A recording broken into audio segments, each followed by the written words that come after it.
बिना बकचोदी किए ना मैं डायरेक्ट मुद्दा पे चलता हूँ। वेल आपको तो पता ही है, पवन सिंह का पत्नी ज्योति सिंह लखनऊ गई हुई थी, वहाँ पे जो भी कांड हुआ जैसे भी है पूरा दिन तो मैं आपको बता ही रहा हूँ।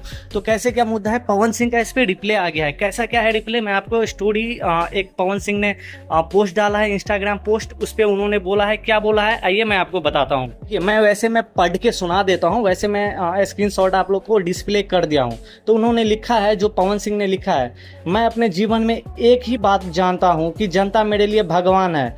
क्या मैं आप सबके जन भावनाओं को ठेस पहुंचाऊंगा जिनके बदौलत मैं यहां तक पहुंचा? ज्योति सिंह जी, क्या यह सच नहीं है कि कल सुबह आप मेरे सोसाइटी में आई तो मैंने ससम्मान आपको अपने घर पे बुलाया और करीब 1.5 घंटे हम लोगों की वार्तालाप हुई। आपके द्वारा बस एक ही रट की मुझे चुनाव लड़वाइए, कैसे भी हो, जो कि मेरे बस का नहीं है।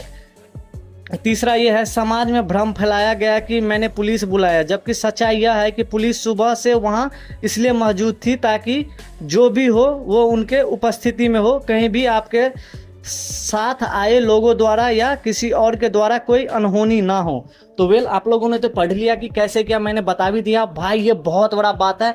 मैं इस पे पूरा मुद्दा कल लेके आऊंगा, आज तो बहुत रात हो गया इसलिए मैं नहीं बोल रहा हूँ। वेल जैसे कि मैंने आपको बताया था कि पवन सिंह ने पहले ही बात किया था भाई, 1-1.5 घंटा ये मुद्दा होने से पहले ही। और मैंने आपको ये भी बताया था कि ज्योति सिंह ने भाई बोल रहा था कि मुझे टिकट दिलाओ, इलेक्शन लड़ना है। ये भी बात पवन सिंह भी बोल रहे हैं। तो पूरा गलती अभी क्या लग रहा है आप लोग कमेंट में मुझे जरूर बताना, कल इस पे जरूर वीडियो लेके मैं आऊँगा।